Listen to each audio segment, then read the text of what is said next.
नमस्कार, हमारे मध्य में परिचय हैं। आप सनक श्रीवत्स जी हैं, आप अभाविप के जम्मू कश्मीर के प्रांत मंत्री हैं। आप राधिका आर्यन जी हैं, आप अभाविप के जम्मू कश्मीर प्रांत के प्रांत सह मंत्री हैं। आप राहुल ठाकुर जी हैं, आप अभाविप के जम्मू कश्मीर प्रांत के प्रांत सह मंत्री हैं। आप कुलबीर ठाकुर जी हैं, कुलबीर ठाकुर जी ज़िला कठुआ के ज़िला संयोजक हैं। और मैं शिवम जसरोटिया हूँ, मैं अभाविप जम्मू कश्मीर का मीडिया सह संयोजक हूँ। अब सनक जी से आग्रह रहेगा कि अपना विषय रखें। छात्र शक्ति जिंदाबाद अखिल भारतीय विद्यार्थी परिषद का 61वां प्रदेश अधिवेशन कठुआ के सुनील उपाध्याय नगर में संपन्न हुआ है। अखिल भारतीय विद्यार्थी परिषद ने यह अधिवेशन पूरे 9 वर्षों के बाद कठुआ के अंदर आयोजित किया है और कठुआ के कार्यकर्ताओं के अथक परिश्रम से यह अधिवेशन जो है कठुआ की इस वीर भूमि पर, इस देव भूमि पर संपन्न हुआ है।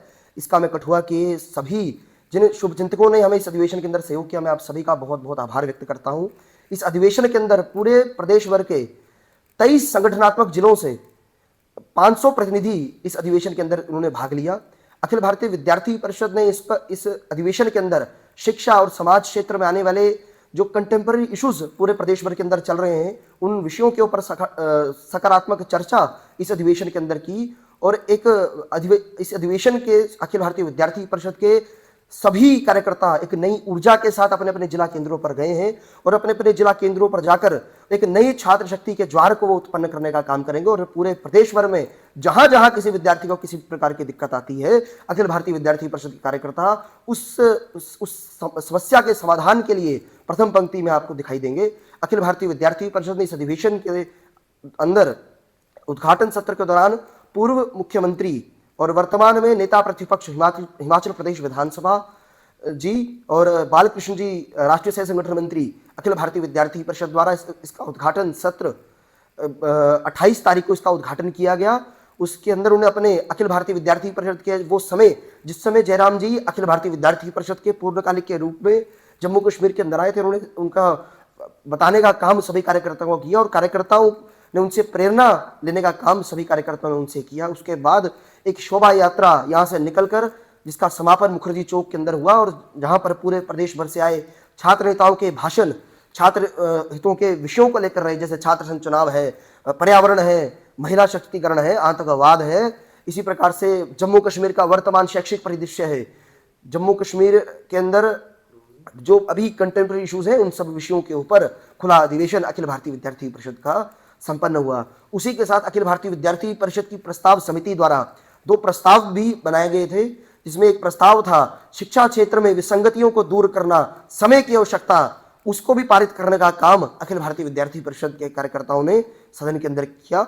और साथ में बॉर्डर क्षेत्रों के ऊपर विशेष योजना करना समय की आवश्यकता है, उसको लेकर सरकार प्रयास करे, ये अखिल भारतीय विद्यार्थी परिषद के 61वें प्रदेश अधिवेशन का ये मानना है। इन विषयों को लेकर अखिल भारतीय विद्यार्थी परिषद ने 2 प्रस्ताव भी पारित करने का काम किए।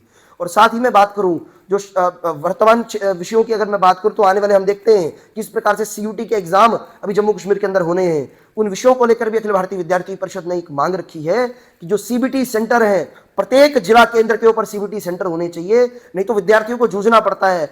एक शिफ्ट में विद्यार्थी का एग्जाम जम्मू में होता है, दूसरा एग्जाम पंजाब में होता है, तीसरा एग्जाम हिमाचल में होता है, जो विद्यार्थियों के लिए बहुत दिक्कत का विषय है। तो हम ये मांग करते हैं कि जम्मू कश्मीर और लद्दाख के सभी जिला केंद्रों के ऊपर सीबीटी सेंटर्स को स्थापित करने की योजना सरकार बनाए। और साथ में हम देखते हैं कि हम देखते हैं कि परीक्षाएं समय पे होती नहीं है। अगर परीक्षाएं हो जाए तो उनका परिणाम नहीं आता है, और परिणाम आ भी जाए तो उसके अंदर भी कई विसंगतियां हम सबको देखने को मिलती हैं। इन विषयों को लेकर जम्मू विश्वविद्यालय प्रशासन हो, चाहे केंद्रीय विश्वविद्यालय प्रशासन हो, चाहे क्लस्टर विश्वविद्यालय प्रशासन हो, हम सबको एक चेतावनी देना चाहते हैं कि आने वाले समय के अंदर अगर इसी प्रकार की चीजें बार बार आती रहेंगी तो अखिल भारतीय विद्यार्थी परिषद इन सभी प्रशासन के अधिकारियों का घेराव करने को लेकर भी पीछे नहीं हटेगी। चाहे वो सरकार के मंत्री हो, सरकार के मुख्यमंत्री हो, या जम्मू कश्मीर के उपराज्यपाल हो, अखिल भारतीय विद्यार्थी परिषद किसी का भी घेराव करने से पीछे नहीं हटेगी। बॉर्डर क्षेत्रों में किन योजनाओं को लेकर के आपने बात रखी है? देखिए, हमने जिस प्रकार से हमने देखा है कि कुछ माह पहले ऑपरेशन सिंदूर होकर हटा है, और उसी समय हम देखते हैं कि कम्युनिटी बंकर्स की अगर हम बात करें तो कम्युनिटी बंकर्स का भी निर्माण अभी भी बॉर्डर्स के ऊपर पूरा नहीं हो पाया है। हमने सर्वेक्षण किया जिसके अंदर हमने जाकर देखा कि बॉर्डर के कई बंकर्स के अंदर तो पानी भरा हुआ है। उसके अंदर हमें एक माता जी ने हमें बताने का काम किया कि उनका सुपुत्र उस पानी को निकालने के लिए जो मोटर लगाई थी उसके करंट से उसकी मृत्यु हो गई। इस प्रकार की घटना में बॉर्डर के अंदर देखने को मिलती है।